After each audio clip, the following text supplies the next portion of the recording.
বসে আছে। অ্যান্ড ভাই আসসালামু আলাইকুম, কেমন আছেন? আর আমরা উপর নিচে সব কবুতরগুলো দেখাইছি, অ্যান্ড আপনার এখানে যে বেস্ট কবুতর আছে সেগুলো সম্পর্কে একটু আমরা ডিসকাস করবো। এবং আমাদের সাথে আছে বাবু ভাই, এলা ভাই অ্যান্ড টিপু। তো বাবু ভাই, কবুতরের সম্পর্কে আমরা একটু জানতে চাই, এবং কোন কবুতরটা এখন মোটামুটি ভালো কালেকশন আছে? কবুতর সম্পর্কে জানার মতো কিছু নেই। ডিপজল ভাইয়ের কবুতর, এটা ডিপজল ভাইয়ের নিজস্ব জাত, এবং এই কবুতরগুলো বেশিরভাগ আমাদের ঘরের বাচ্চা, ডিপজল ভাইয়ের ঘরের বাচ্চা। কবুতরগুলো ভালো। তারপরে ধরে দেখাচ্ছি, কবুতর দেখাচ্ছি, দেখালে বুঝতে পারবেন। এই একটা কবুতর দেখাচ্ছি, এটা একটা লাইন কবুতর, পাঙ্খি লাইন, জেড জেনারেশনের। এটাও ডিপজল ভাইয়ের ঘরের বাচ্চা। জাবরা, বাজুকালা, বড় বাজুকালা, দম কালো।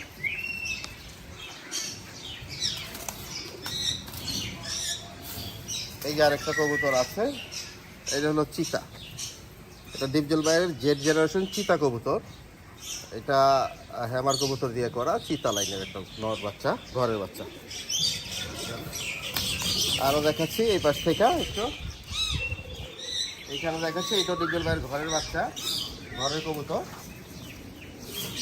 আমাদের ডিপজল ভাইয়ের নিজস্ব কালেকশন। এটা একটা মাদি, একদম র একটা বেজি মাদি কবুতর। এটাও ডিপজল ভাইয়ের অনেক ওল্ড পুরনো কবুতরের বাচ্চা, একটা র মাদি, বাজু কালা, দোনো বাজু কালা, দম কালা,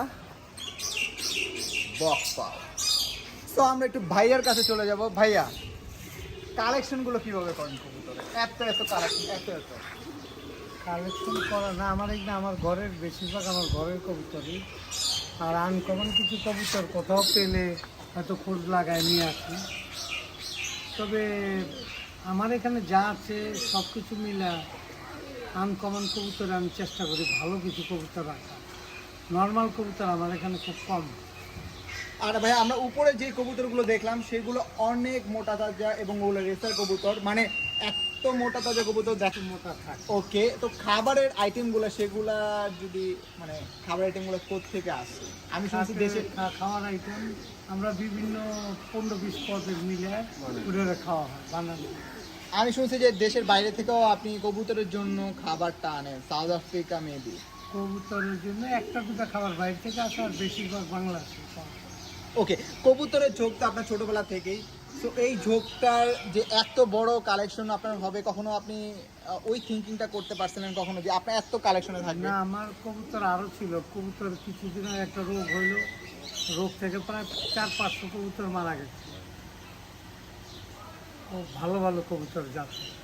আর ভাই, রেসার যে কবুতরগুলো আমরা অনেক সময় দেখি যে রেসিং এর জন্য কি বলে রেস খেলা হয়, বা ওই খেলার শীতকালে তো হয়ে থাকে, ওই খেলায় কি অংশগ্রহণ করার? হ্যাঁ, এইবার অংশগ্রহণ করেছিলাম। তবে আমগুলো মোটামুটি আসছে, তবে ভালো রেস হবে আগামীবার। কারণ লাস্ট 2 বছর তো করোনার কারণে একটু এই ছিল। আমরা এবং হেলা ভাইয়ের কাছে আপনি চলে যাবো একটু। ভাই, এই যে ভাইয়ার যে কবুতর, আপনি তো ভাইয়ার ছোটবেলা থেকেই দেখতেছেন ভাইয়াকে, এই যে ভাইয়ার যে কবুতরের প্রতি ঝোঁক এবং কালেকশনগুলো, আমিও দেখছি মাঝে মাঝে আপনিও কিছু কালেকশন নিয়ে আসেন, কিভাবে এগুলো সব অ্যাট্রাকশন? এটা মনে করেন যে অনেক পাবলিক মনে করেন যে কি যে আমার ডিপজল মনে হয় নতুন কবুতর পালে। কবুতর কিন্তু প্রায় 42 বছর আগে আমরা কবুতর ছাড়া চেষ্টা করছি। 42 বছর? 42 বছর আগে লালবাগ আমরা কবুতর ছাড়া চেষ্টা করছি, ড্যাগডা বিরিয়ানি খেলাইছি। এখন একটু হাই কোয়ালিটি কবুতর পালে, একটু বেশি পালে, কিন্তু হ্যাঁ 13 বছর বয়সে কবুতর পালে। অনেকে মনে করে যে কি যে নতুন মনে হয় হ্যান ত্যান। হ্যাঁ 13 বছর বয়সে কবুতর পালে, এবং 16-17 বছর বয়সে কবুতর ছাড়া চেষ্টা করছে। আমাদের কাছে পর্বতে অনেক কবুতর ছিল, এবং আমাদের কাছে এখনও যে কবুতর আছে উপরে, যে বাগতি কবুতর আছে ছাড়া ছুট্টার, ওইটা ছাড়ার লগে লগে তো বাগতি কবুতর একটা জাত আছে, খুব ছোট্ট, খুব সুন্দর, ছাড়া ছুট্টা। এবং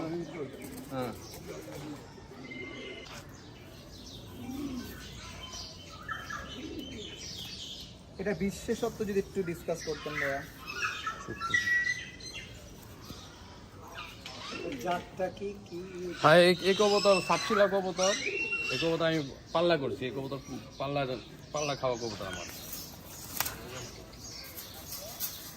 ভাইয়ার এখানে তো কবুতরগুলো আপনি কালেকশন করেন, অনেক সময় হয় না মাঝে মানে বাইরের কবুতরগুলো আসে, সেই কবুতরগুলো বা আপনাদের কবুতর অনেকগুলো ছুটে অনেকের কাছে চলে যায়, সেই কালেকশনগুলো কিভাবে হয়? বা না, বাইরের কবুতর আমি রাখি না, কিছু কবুতর রাখি না, বাইরের কবুতর আমি বিক্রি করে দিই। আবার অনেকে জায়গাগুলো কেউ আসলে ভাই কবুতর গুলো যেতে দিই, আবার অনেক সময় কবুতর খেতে দিই, ধরি না সহজে, খুব কম। ওকে, আর যখন আমাদের কবুতরগুলো কিছু হয় এক দুটো ছুটছাট হয়ে গেল, সেই ক্ষেত্রে কি আমরা কি ঠিক মতো চলে আসে নাকি? না, খুব কম আসে কবুতর আসে। কবুতর কালকে আসছে একটা মাটি কবুতর। ওকে, কবুতর তো আছে। নিচের যে কবুতর আমার একটু মোটা তাজা লাগতেছে, আমরা এই নিচের কবুতর হ্যাঁ, না, এটা এক জাত আর এটা আরেক জাত। এটা হলো সাপচিলা, এটা হলো নাকটা।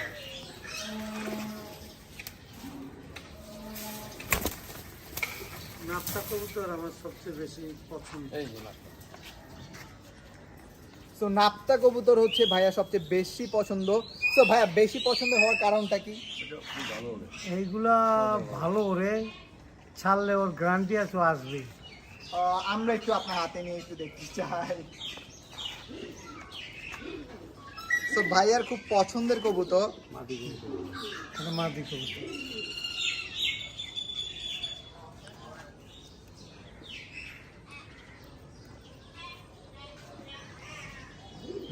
ওকে, সো বাবু ভাই আবার আপনার কাছে চলে আসবো, আরো কিছু আপনি আমাদের কালেকশন দেখাবেন। কালেকশন তো দেখাইলাম এর আগে, পাখি কবুতর দেখাইলাম।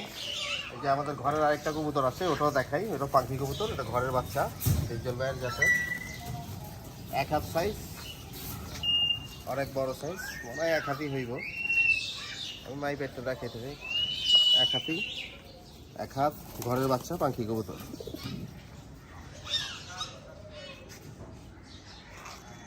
অনেক সুন্দর কবুতর, 10-12 কবুতর।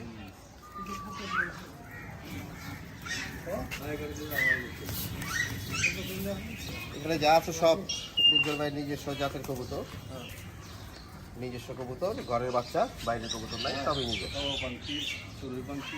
ওকে, সো আজকের ভিডিওটা এই পর্যন্ত। ভাইয়ার কাছে লাস্ট কথা বলে আমরা চলে যাব ভিডিওর এন্ডে। ভাইয়া, সো আজকের তো কবুতর ভিডিও এই পর্যন্তই। লাস্ট দর্শকদের উদ্দেশ্যে কিছু বলবেন এবং আপনার কিছু প্ল্যানিং নিয়ে যদি বলেন। কবুতর পালা হইলো একটা সবচেয়ে বড় হলো শখ। যার শখ আছে ও কবুতর পালতে পারে, নাহলে কবুতর শখ জানলেও কবুতর পালতে পারে না। আর সবচেয়ে বড় কথা হলো কবুতর আড্ডায় থাকলে মেয়েরা এখন কবুতর পালছে, ছেলেরা কবুতর পাললে বাজে আড্ডার থেকে বাজে আড্ডায় যেতে পারে না, কারণ তার পর 3 বেলা খাওয়া দিতে হয়। সকালে পানি টানি দিতে হয়, দুপুরে খাওয়া দিতে হয়, রাত্রে একটু হালকা খাওয়া দিতে হয়। কবুতরের পিছনে পড়াশোনা করে বা অথবা কাজকর্ম করে যেন কবুতরের দিকে মন থাকে। এই জন্যই আমি মনে করি যে কবুতর পাললে বাজে আড্ডার থেকে ভালো দিকে মন মানসিকতা আসবে। আর কবুতর পালাটা লস বলে কোনো কিছু নেই। কবুতর যারা কিনে বেচাকিনি করে তাদের লাভ হয়, ভালো লাভ হয়, তবে ভালো জাত দেখে কিনতে হবে। কিন্তু যদিও আপনি ব্যবসায়ের জন্য কবুতর পালেন, আপনি তো শখে পালন করতেছেন সারা জীবন। সো যারা কবুতর পালতে চায় তাদের জন্য যদি আপনার কোনো একটা মেসেজ থাকে? ওই একটাই কথা, ভালো মানে মন মানসিকতা যদি কবুতরের দিকে থাকে, বাজে আড্ডার দিকে মন মানসিকতা থাকবে না। তবে এইটাও পালতে, কবুতরও পালবে, পাশাপাশি যদি গরু পছন্দ হয় গরুও পালতে পারে। গরু একটা লাভবান জিনিস, যদি বাচ্চা গরু কিনা যদি ওটার বড় করতে পারে ওটা লাভ আছে। একটা গরু 4 লাখ 3 লাখ 4 লাখ টাকা বিক্রি হয়। একটা গরু কিনলে হয়তো 40-50 হাজার টাকা কিনা যায়, ওই গরুটার বড় করে ভালো দামে বিক্রি করা যায়। তার মধ্যে গরুর যদি লাভও না হয়, যে টাকাটা খরচ করলো ওই টাকাটা উঠে আসলেও তো একটা পুঁজি পাওয়া যায়। তারপরে 4টা-5টা আস্তে আস্তে আস্তে আস্তে বড় করবে। ফার্ম বড় করতে হলে প্রথমে যার টাকা আছে ও তো অনেক কিছু করতে পারে, যার টাকা নেও আস্তে থেকে শুরু করবে, হবেই একদিন না একদিন ভালো কিছু হবে। যেহেতু বাংলাদেশ কৃষি প্রধান দেশ, আমরা আমাদের ক্ষেত খামারি এগুলো করে আমরা সুন্দরভাবে জীবিকা নির্বাহ করতে পারি, ইনশাল্লাহ। যেটা আমাদের। তবে আরও কিছু উন্নতি হবে, দেশ যেহেতু আগাচ্ছে খুব দ্রুত, সামনে ভালো কিছু হবে ইনশাল্লাহ। ওকে, সো আমরা এখান থেকে বিদায় নেব এবং আপনার থেকে লাস্ট বক্তব্য নিয়ে আমরা এখান থেকে শেষ করছি। প্রিয় দর্শক ভাই বোনেরা, সবাই সুস্থ থাকেন, ভালো থাকেন। আপনারা আমার জন্য দোয়া করবেন যেন আমিও সুস্থ থাকি, ভালো থাকি। আসসালামু আলাইকুম।